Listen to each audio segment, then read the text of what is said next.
राधे राधे दोस्तों, आप सभी का स्वागत है आपके अपने ही YouTube channel Sonu sir commerce classes में। तो पिछले कुछ वीडियो में हम लोग एमसीक्यू क्वेश्चंस और very short type question solve कर चुके थे previous year question 2024 JAC board BMT का। तो आज आपको बताने जा रहे हैं शॉर्ट टाइप क्वेश्चंस जो क्वेश्चन नंबर 39 से शुरू है। तो चलिए हम लोग वीडियो को शुरुआत करते हैं। नेक्स्ट है आपका यहाँ पर short type questions. Short type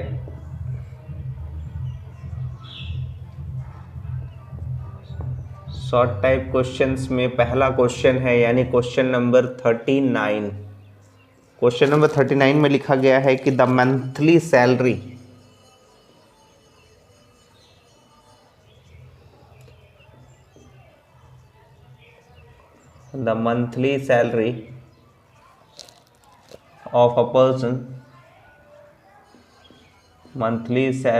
of a person in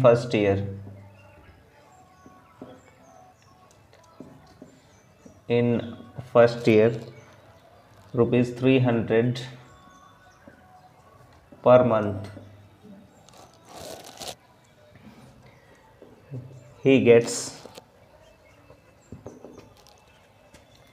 an increment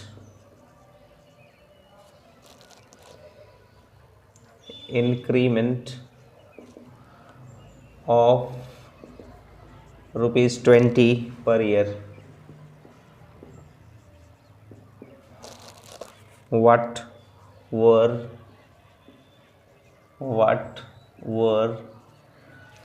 his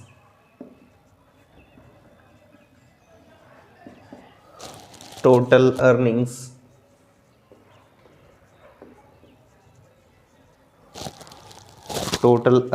during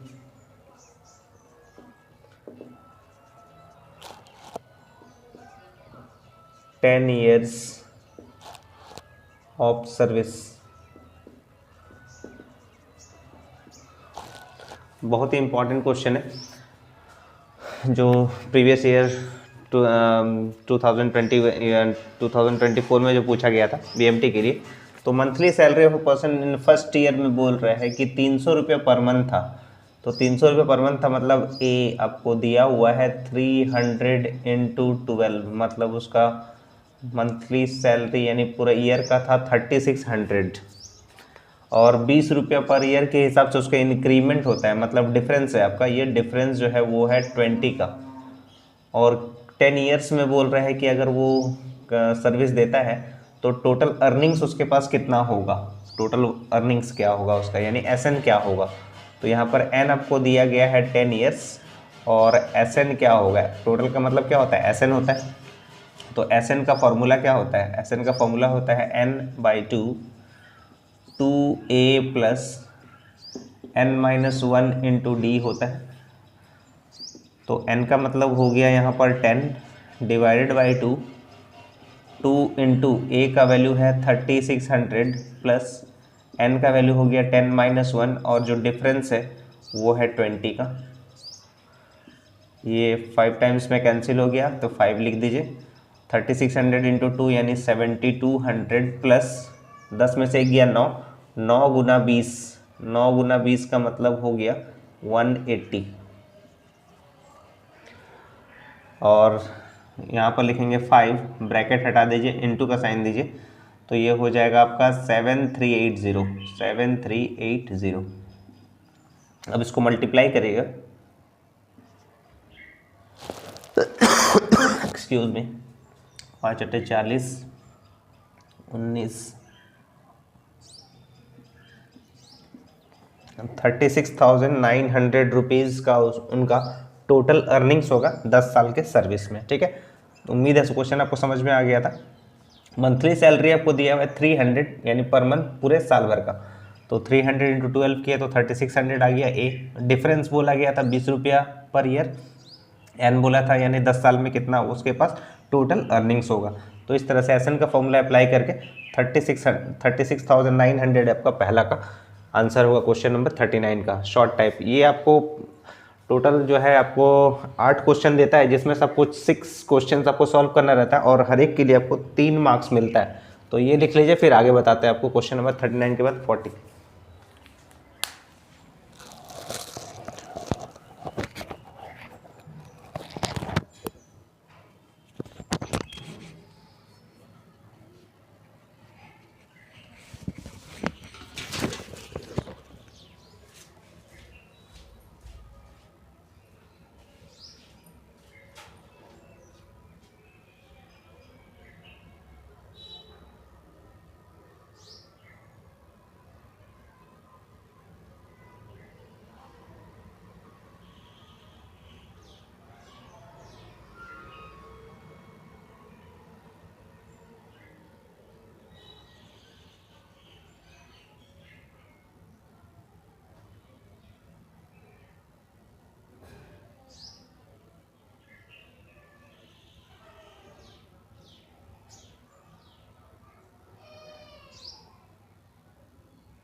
उम्मीद है आप लोग लिख लिए होंगे क्वेश्चन नंबर 39 का answer.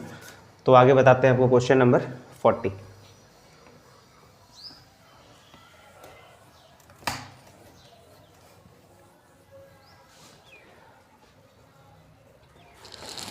Question number 40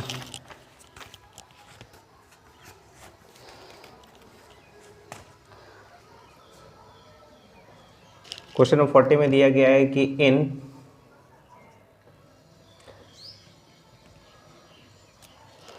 how many ways 5 boys and 4 girls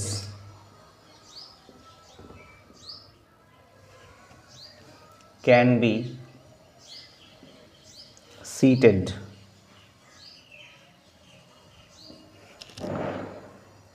in a row so that no two girls are together.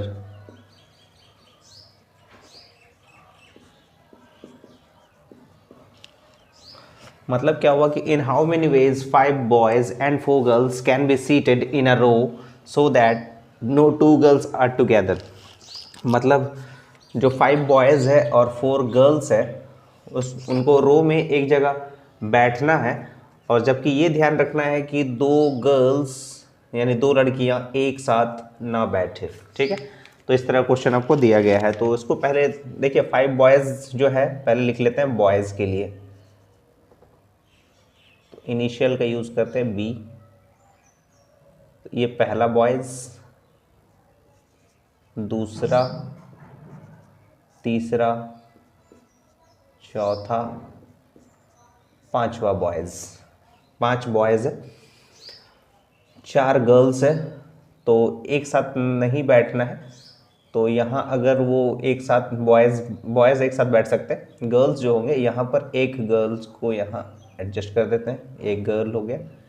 यहाँ एक गर्ल को एडजस्ट किया जा सकता है, यहाँ भी एडजस्ट किया जा सकता है, यहाँ भी एडजस्ट किया जा सकता है, यहाँ भी एडजस्ट किया जा सकता है। यानी कितने जगह हो गए? 1 2 3 4 5 6 जगह है। 5 बॉयज़ को अगर एक साथ बैठाते हैं तो उसके बीच में 6 जगह और बचता है गर्ल्स को एडजस्ट करने के लिए, जो कि 4 गर्ल्स को एडजस्ट करना है यहाँ पर। ठीक है, तो यहाँ लिख देंगे हम लोग there are there are 6 places for girls to be seated.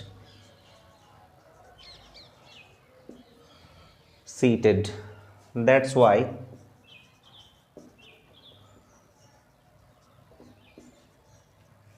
their arrangements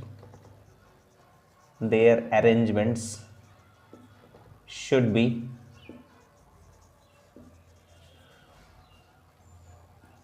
6P4, यानी 4 गर्ल्स को ही एडजस्ट करना है आपको। 6 प्लेसेस है, 6P4 तरीके से अरेंज कर सकते हैं। And remaining 5 boys can be seated in 5 ways. That's mean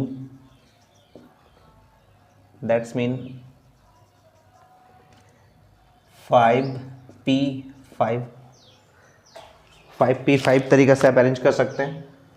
तो नंबर ऑफ अरेंजमेंट्स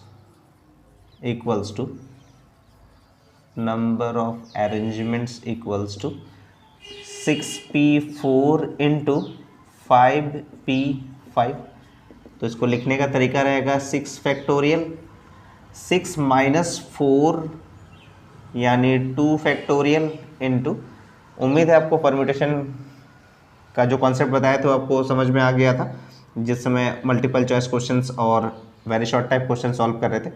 5 फैक्टोरियल का यहाँ पर 5P5 का मतलब हो गया 5 फैक्टोरियल, और 5 माइनस 5 मतलब हो गया 0 फैक्टोरियल। तो एक जैसा कोई डिजिट नहीं है, तो यहाँ लिख सकते हैं हम लोग 6 इंटू 5 इंटू 4 3 और यहाँ 2 फैक्टोरियल डिवाइडेड बाई 2 फैक्टोरियल, और 5 फैक्टोरियल को यहाँ लिख सकते हैं 5 4 3 2 1। 2 फैक्टोरियल कैंसिल हो गया, तो नंबर ऑफ अरेंजमेंट हो जाएगा यहाँ पर 5 चौके 20 20 20 3 60, यानी 120 इधर से आ रहा है, 3 चौके 12 12 25 60, 360 इधर आ रहा है। तो 2 6 12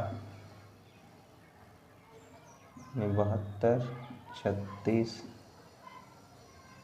3 और 1 4, यानी 43,200 वेज होगा इसका आंसर, यानी 43,200 तरीका से आप इसको अरेंज कर सकते हैं। ठीक है, तो उम्मीद है आपको समझ में आया होगा। ये क्वेश्चन बहुत ही इम्पॉर्टेंट क्वेश्चन है ये।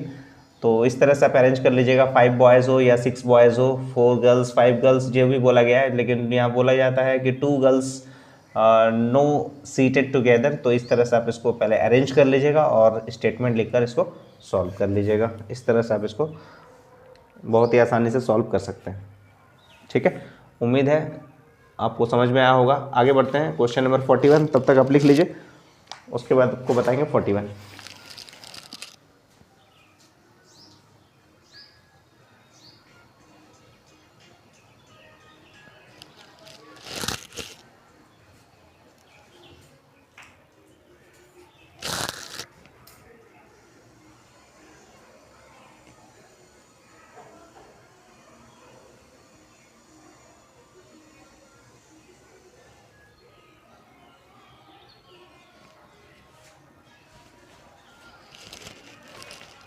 आगे बताते हैं question number 41।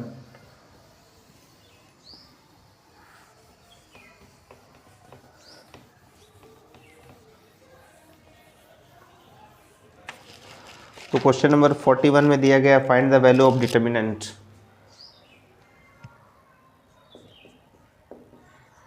Find the value of determinant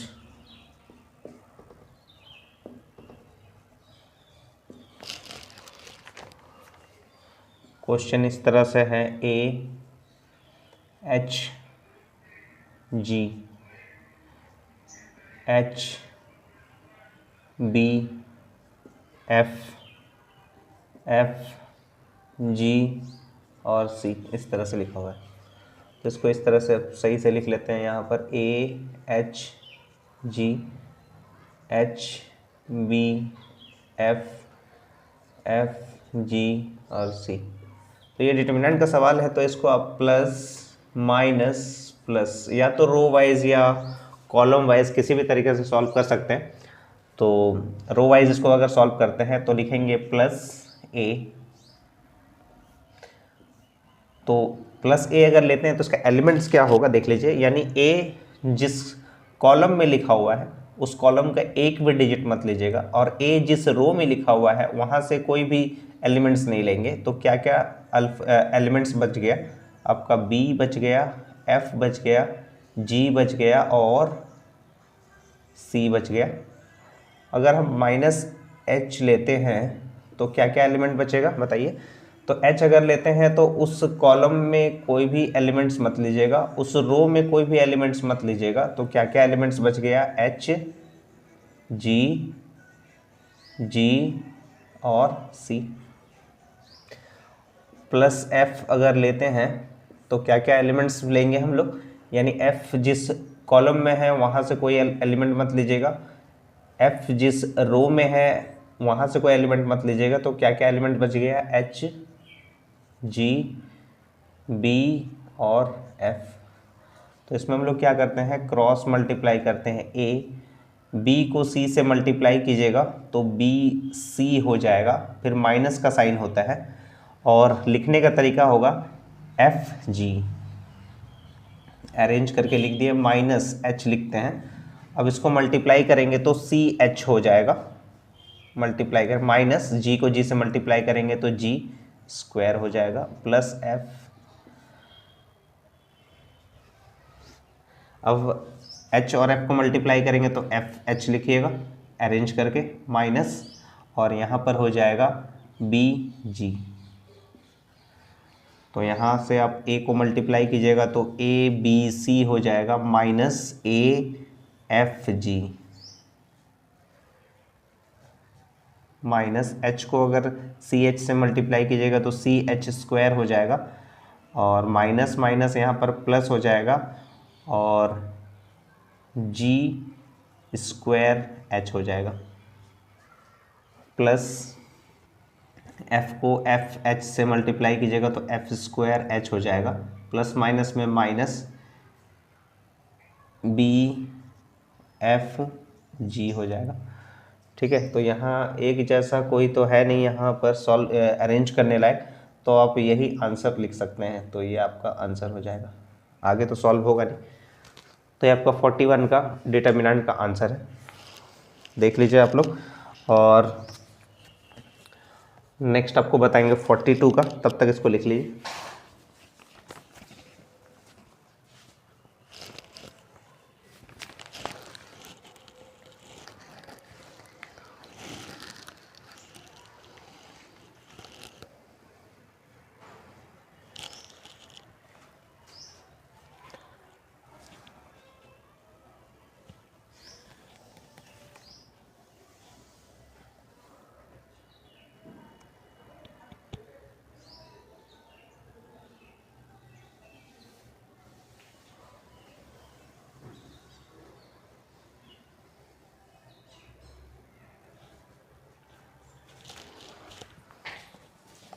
आगे बढ़ते हैं, क्वेश्चन नंबर 42 समझाते हैं आप लोग को। तो ये डिटर्मिनेंट का कॉन्सेप्ट था। अगर अभी तक अपने चैनल को सब्सक्राइब नहीं किया तो चैनल को ज़रूर सब्सक्राइब कर ले, क्योंकि अभी और भी क्वेश्चंस पेपर आपको सॉल्व करवाने बाकी हैं और नए नए वीडियोस आप लोग के लिए आएगा। अकाउंटेंसी का चाहे वो BMT हो, सबका वीडियोस आएगा और आंसर की भी आपको बताया जाएगा जब भी आपका एग्ज़ाम होगा। तो क्वेश्चन नंबर 42 बताते हैं। क्वेश्चन नंबर 42 में लिखा गया है, if A equals to, matrices का है ये रेक्टेंगुलर अरे 5 2 7 3 जो ये एलिमेंट दिया गया है, और B का एलिमेंट है 1 2 3 7, और इसमें पूछा गया है फाइंड ए बी, यानी ये मल्टीप्लाई का सवाल है, मैट्रिसेस में मल्टीप्लाई। तो सोल्यूशन इसका करते हैं a इंटू बी मतलब ए बी। तो a का वैल्यू पहले लिख लेंगे 5 2 7 3, और फिर b का वैल्यू लिख लेंगे 1 2 3 7। तो देखिए मल्टीप्लाई करने का जो नियम है यहाँ पर rho into column, rho into column, रो को कॉलम से मल्टीप्लाई करना है। तो अगर देखिए आपका पहला रो अगर हम लोग बात करें, पहला रो वो है 5 और 7, और पहला कॉलम का अगर बात करें तो वो है 1 और 2। तो पहला रो में जो आपको डिजिट दिया हुआ है वो है 5 और 7। तो 5 को इस कॉलम में जो पहला डिजिट है उससे मल्टीप्लाई करेंगे, यानी 5 इंटू 1 तो क्या हो जाएगा 5, फिर प्लस का साइन देंगे, और 7 इंटू 2 यानी कितना हो जाएगा 14। यानी ये पहला रो को पहला कॉलम से, पहला डिजिट को पहला डिजिट से, दूसरे डिजिट को दूसरे डिजिट से, यानी 5 इंटू 1 5 प्लस 7 इंटू 2 14। अब इसी पहले रो को दूसरे कॉलम से मल्टीप्लाई करेंगे सेम उसी तरह से, 5 इंटू 3, थोड़ा सा गैपिंग देके 5 इंटू 3 मतलब 15 प्लस 7 इंटू 7 मतलब 49। ठीक है, तो पहला रो को पहला कॉलम से भी हो गया, दूसरे कॉलम से भी हो गया। अब ये दूसरे रो को पहले कॉलम से मल्टीप्लाई करेंगे, यानी पहला डिजिट को पहला से, 2 इंटू 1 मतलब 2 प्लस 3 इंटू 2 यानी 6। फिर दूसरे रो को दूसरे कॉलम से मल्टीप्लाई करेंगे, 2 इंटू 3 मतलब 6 हो गया, और 3 इंटू 7 मतलब 21 हो गया। और इसको ऐड कर दीजिए, 5 प्लस 14 यानी हो गया 19, 6 प्लस 2 यानी 8, 49 प्लस 15 तो 50 64 हो जाएगा, और ये हो जाएगा 27। तो ये आपका फाइनल आंसर हो गया 19 8 64 27। तो उम्मीद है समझ में आया होगा। रो इंटू कॉलम, यानी ये पहला रो को पहले कॉलम से मल्टीप्लाई करके ये वाला आंसर लिखें, और फिर पहले रो को दूसरे कॉलम से मल्टीप्लाई करके हम यहाँ वाले लिखें। फिर 2 और 3 यानी जो दूसरे रो है उसको पहले कॉलम से मल्टीप्लाई करके लिखे हैं, और जो दूसरा रो है उसको दूसरे कॉलम से मल्टीप्लाई करके यहाँ लिखे हैं, फिर सबको ऐड कर दिए। ठीक है, क्वेश्चन नंबर 42 का आंसर था ये। यहाँ तक लिख लीजिए 42 का, फिर 43 बताते हैं।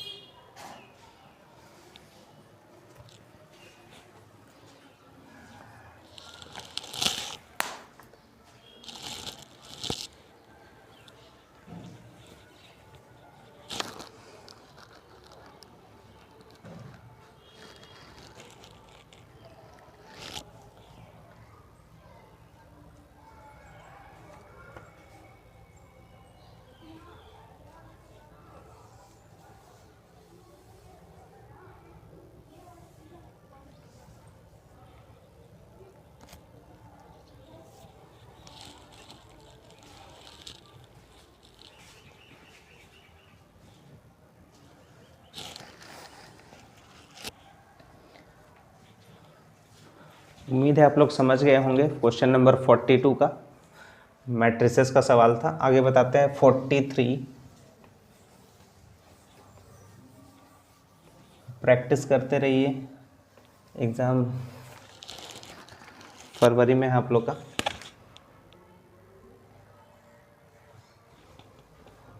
क्वेश्चन नंबर 43, क्वेश्चन नंबर 43 में दिया गया है कि if the value of mean, if the value of mean का साइन होता है यानी x बार, ये दिया हुआ है आपको इज 25 एंड मीडियन को हम लोग कैपिटल M से डिनोट करते हैं। मीडियन जो है वो है 26। Then find the value of mode.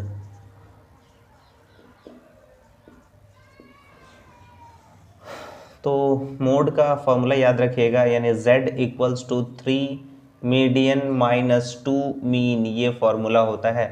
जब आपको मीन और मीडियन या फिर दो आपको डेटा कोई भी दे सकता है, मोड मीन या मोड मीडियन कुछ भी दे सकता है, आपको फाइंड आउट करना है। मोड यानी ये फॉर्मूला याद रखिए, हो जाएगा 3 इंटू मीडियन आपको दिया हुआ है यहाँ पर 26, तो 3 इंटू 26 माइनस 2 इंटू, और मीन आपको दिया हुआ है यहाँ पर 25, तो 26 को 3 बार मल्टीप्लाई कीजिएगा तो 78 आएगा,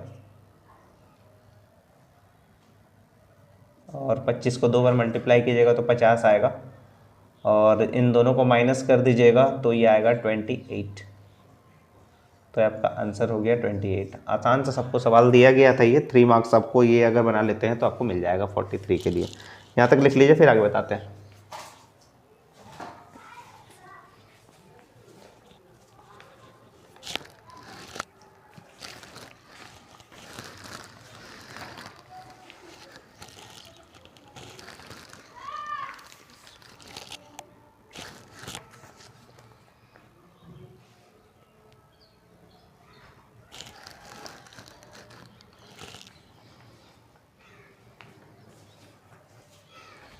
तो लिख लिए होंगे आप लोग, आगे बताते हैं क्वेश्चन नंबर 44।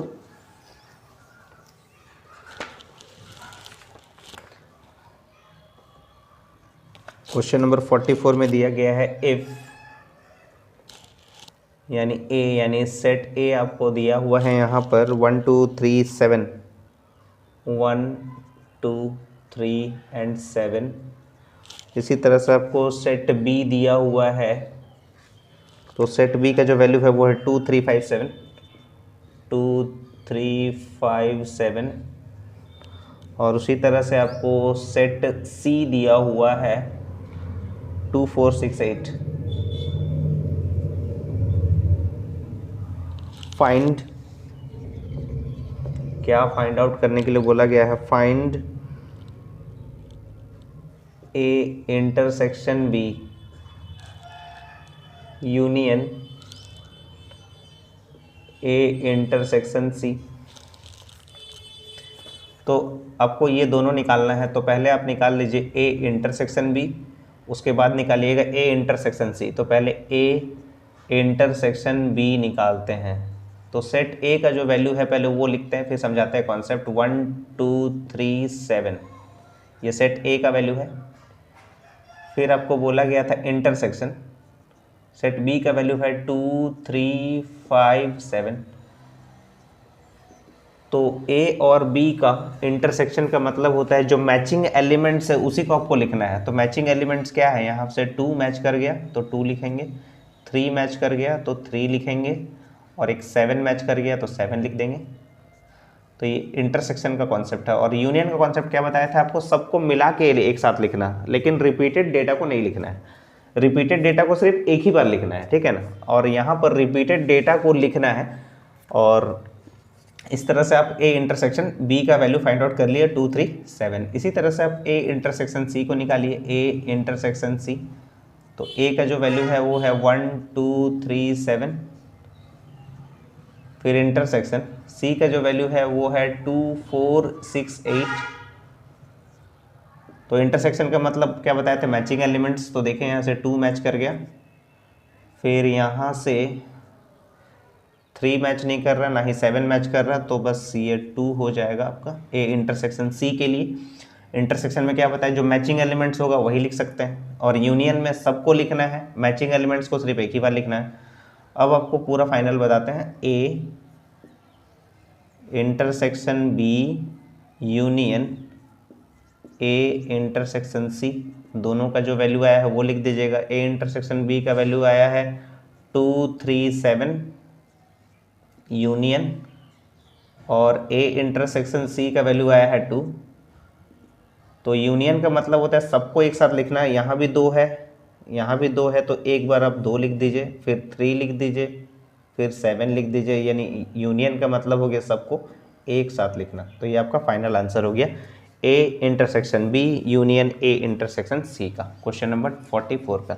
इंटरसेक्शन में क्या करना है? जो मैचिंग एलिमेंट होगा वो लिख दीजिएगा, और यूनियन में क्या करेंगे? सबको मिला के एक साथ लिखना है, बस रिपीटेड डेटा को एक ही लिखना है, ठीक है बस।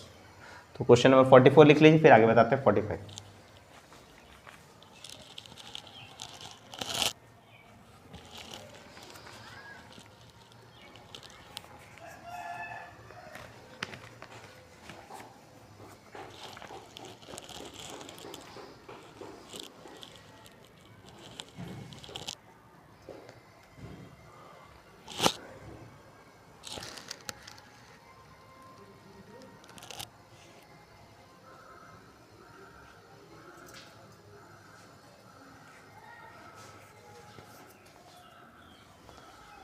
उम्मीद है आप लोग लिख चुके होंगे।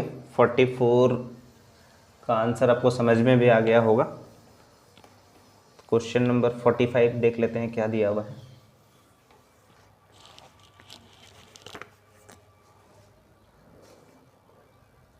फोर्टी फाइव में इंटरपोलेशन चैप्टर से दिया गया है। तो पूछा गया है इंटरपोलेट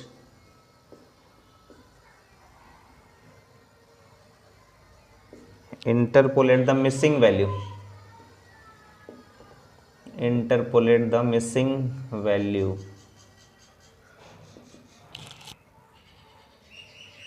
क्वेश्चन आपको इस तरह से दिया हुआ है।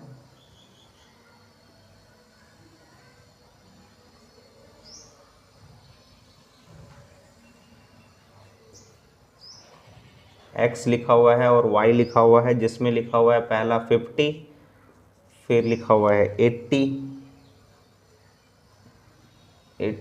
सही से लिखते हैं, फिर है 55, 95, फिर है 60, फिर है यहाँ पर क्वेश्चन मार्क, फिर है 65, फिर है 108 और फिर है 70 और फिर है 115। ये आपको क्वेश्चन में दिया गया है। तो आपको बोला गया है कि एक वैल्यू आपको जो यहाँ मिसिंग दिख रहा है, यानी 80, 95, 108, 115, यानी 108 और 95 के बीच में एक नंबर होगा, वो आपको फाइंड आउट करना है इंटरपोलेशन से। ठीक है, तो इंटरपोलेशन में एक फॉर्मूला इस्तेमाल हम लोग करते हैं, y-1 का पावर, 1 का पावर देखिए क्या, y-1 का पावर में क्या लिखना है वो आपको बताते हैं। 1 2 3 4 डेटा है तो इसका पावर में लिखा जाएगा 4। अगर यहाँ पर टोटल 5 डेटा अगर फुलफिल रहता और एक मिसिंग पूछता तो हम यहाँ पर लिख देते y-1 का पावर 5 इक्वल्स टू यहाँ पर 0, यानी यहाँ पर 4 डेटा फुलफिल है, 1 2 3 4, y का ही वैल्यू आपको देखना है। ठीक है, तो इसको तो समझाने के लिए सिर्फ बता रहे थे हम, तो इसको टेबल वाइज लिखेंगे।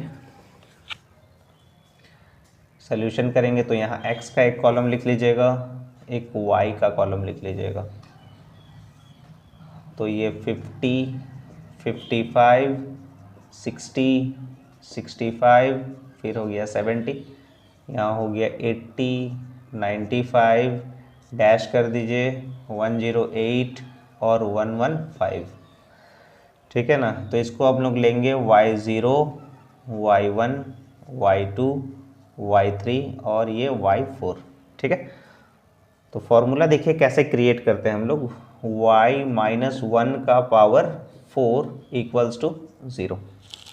फॉर्मूला क्रिएट करने का तरीका क्या है, जैसे यहाँ पर देखिए क्या है 4, तो 4 इंटू 1 और डिवाइडेड बाई 1, मतलब न्यूमरेटर में 1 से मल्टीप्लाई करना है, डिनोमिनेटर से 1 से डिवाइड करना है, तो आपका आंसर आ जाएगा 4। जो आंसर आ गया 4 उसको लिखना है और न्यूमरेटर से 1 घटाना है, यानी 4 में से 1 घटाना है तो क्या आ जाएगा 3, और डिनोमिनेटर में से 1 जोड़ देना है, यानी 1 + 1 यानी क्या आ जाएगा 2।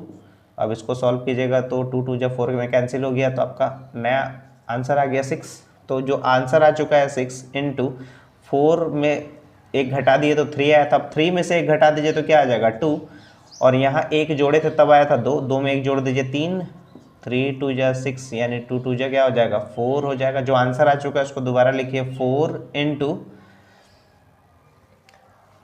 यहाँ 4 3 2, तो यहाँ पर क्या हो जाएगा 1 हो जाएगा, और नीचे 1 2 3 हुआ था तो यहाँ क्या हो जाएगा 4, 4 कैंसिल हो गया। तो आपका जब तक आंसर 1 नहीं आ जाता है तब तक इसको आपको सॉल्व करते रहना है। ठीक है, उम्मीद है आपको समझ में आया होगा यहाँ तक। तो यही वाला फॉर्मूला आपको यहाँ पर हम इसको सॉल्व करके बताते हैं, y-1 का पावर 4 इक्वल्स टू 0 में क्या लिखते हैं हम लोग। तो सबसे पहले लिखेंगे y-1 का पावर 4 इक्वल्स टू, यहाँ पर हो जाएगा y4 से स्टार्ट करते हैं, 4 3 2 1 और 0। तो ये प्लस में है और ये क्या हो जाता है माइनस, फिर होता है प्लस, माइनस, फिर होता है प्लस। तो यहाँ पर जो है इसका वैल्यू क्या हो जाएगा 0 लेंगे अभी, लेकिन यहाँ पर फॉर्मूला क्रिएट करना है। तो यहाँ पर जो आप डिजिट्स कैलकुलेट करके रखे हैं तो पहला में मत लिखिएगा, जो आपको पहला जो सीक्वेंस से शुरू हुआ है वहाँ से मत लिखिएगा, यहाँ से लिखना है आपको नेक्स्ट वाले डिजिट से। यानी यहाँ लिख लीजिएगा 4, यहाँ लिख लीजिएगा 6, यहाँ लिख लीजिएगा 4 और यहाँ लिख लीजिएगा 1। तो यहाँ पर क्या है 0 मान लीजिए, क्योंकि इसका वैल्यू क्या है इक्वल्स टू 0 लिखा गया है यहाँ पर। y4 का मतलब कितना हो गया 115 माइनस 4 इंटू y3 का वैल्यू कितना हो गया 108 प्लस 6y2 जैसा था वैसे ही लिखिए 6y2 माइनस 4 इंटू y1 का वैल्यू कितना है 95 है प्लस 1 इंटू y0 का वैल्यू है 80। 0 लिख लीजिए 115 माइनस 4 को 8 से गुना करेंगे तो 32, 4 1 जा 4 प्लस 6y2 रहने दीजिए माइनस 4 को 5 से गुना करेंगे 20, 36 2 38, 380 प्लस 80। 0 इक्वल्स टू, अब जो डेटा प्लस में है उसको पहले प्लस कर लेते हैं। तो ये 80 प्लस में है और 115 प्लस में है, तो 80 90 95 यानी 195 माइनस माइनस प्लस, लेकिन साइन माइनस का ही रहेगा। तो ये आपका हो जाएगा 2 8 और 3 11, 4 3 7 और 1 8, 812 हो जा रहा है माइनस, और यहाँ हो जाएगा प्लस 6y2। तो यहाँ 0 इक्वल्स टू 812 माइनस में है और ये प्लस में है, तो यहाँ पर अगर इसको माइनस करते हैं तो माइनस में आ जाएगा 5 7 12 9 1 10 10 और 1 11 2 617 आ जा रहा माइनस में, प्लस 6y2 माइनस में था, इसको इस साइड लेके आते हैं तो प्लस हो जाएगा। तो इसीलिए आप लिख सकते हैं 6y2 इक्वल्स टू 617। तो y2 का वैल्यू हो जाएगा 617 डिवाइडेड बाई 6। तो 6 से इसको डिवाइड कर दीजिए। तो 6 से अगर इसको डिवाइड करते हैं तो 6 कम 6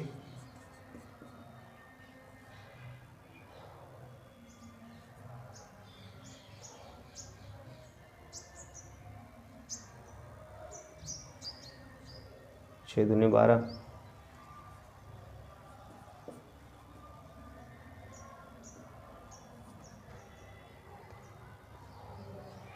यानी आपका अप्रोक्सीमेटली 103 आ रहा है आंसर। ठीक है ना।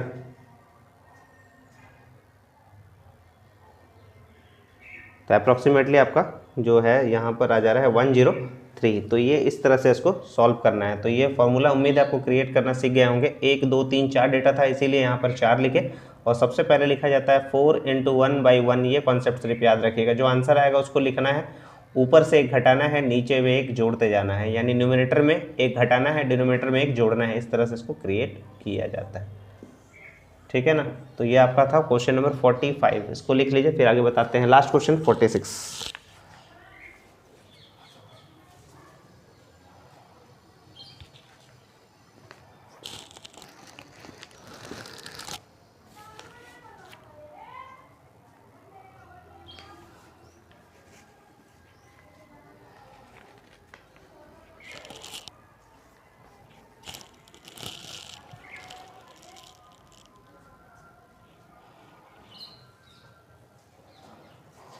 उम्मीद है आप लोग लिख लिए होंगे। लास्ट क्वेश्चन एक बताते हैं आपको 46 नंबर। तो आपका शॉर्ट टाइप क्वेश्चन जो है पूरा कंप्लीट हो जाएगा। अब आप लोग प्रैक्टिस कीजिएगा, कुछ अगर डाउट रहेगा तो कमेंट ज़रूर कीजिएगा, फिर से आपको समझाने का प्रयास करेंगे।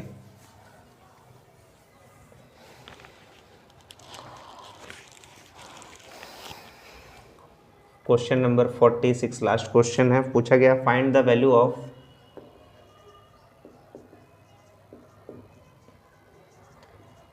find the value of x and y when, तो ये डिटर्मिनेंट का सवाल है। 1 दिया हुआ है, y दिया हुआ है, -2 लिखा है और एक x लिखा हुआ है इक्वल्स टू 0 एंड 7y 6 और x इक्वल्स टू 40 दिया हुआ है। तो x और y का आपको वैल्यू फाइंड आउट करना है। तो इससे एक इक्वेशन बना लीजिए। ठीक है, x को 1 से मल्टीप्लाई कीजिएगा तो x हो जाएगा, बीच में होता है माइनस का साइन। अब यहाँ भी माइनस है तो माइनस माइनस क्या हो जाएगा प्लस, और 2 को y से मल्टीप्लाई कीजिएगा तो 2y इक्वल्स टू 0, तो यहाँ से एक इक्वेशन बनकर तैयार हो जाएगा, इक्वेशन 1 हो जाएगा। नेक्स्ट वाले को अगर लेते हैं तो x को 7 से मल्टीप्लाई कीजिएगा तो क्या हो जाएगा, 7x हो जाएगा, बीच में होता माइनस का साइन। 6 को y से मल्टीप्लाई कीजिएगा तो हो जाएगा 6y इक्वल्स टू हो जाता है 40, और ये हो जाता है इक्वेशन नंबर 2। तो दोनों इक्वेशन को क्या करना है, सब्ट्रैक्ट करना है, ठीक है। दोनों इक्वेशन को सब्ट्रैक्ट करने से पहले आप ये भी देख लीजिए कि कोई बराबर तो यहाँ पर है नहीं, तो बराबर तो पहले करना होगा। तो यहाँ पर देखिए सब्ट्रैक्ट या एडिशन दोनों तरीक़े से आप इसको सॉल्व कर सकते हैं। तो यहाँ पर देखिए आप इसको ऐड कीजिएगा तो ज़्यादा अच्छा रहेगा। यहाँ पर प्लस है, यहाँ माइनस है, तो अगर आप y को बराबर कीजिएगा तो ये कैंसिल हो जाएगा। तो देखिए यहाँ पर 2 है और यहाँ 6 है, तो 2 को कितना से मल्टीप्लाई करेंगे, 6 से, और 6 को 2 से मल्टीप्लाई कर दीजिए और दोनों इक्वेशन में क्या कर दीजिएगा, एडिंग कर दीजिएगा, ठीक है। Adding equation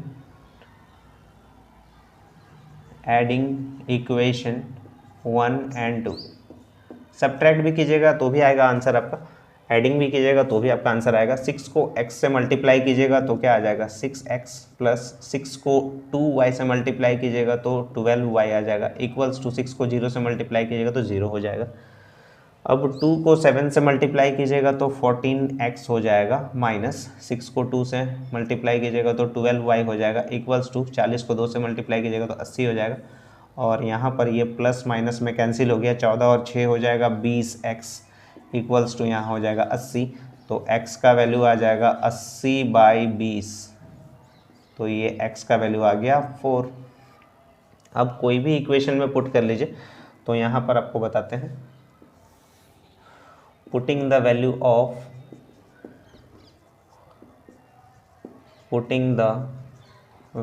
of x in equation, कोई भी इक्वेशन रख सकते हैं, हम 1 में रख रहे हैं, इक्वेशन 1।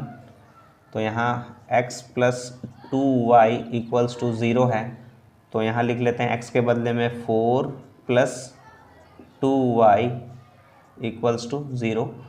तो यहाँ लिख लेंगे हम लोग 2y इक्वल्स टू -4, तो y का वैल्यू आ जाएगा -4/2, यानी y का वैल्यू हो गया -2, ठीक है।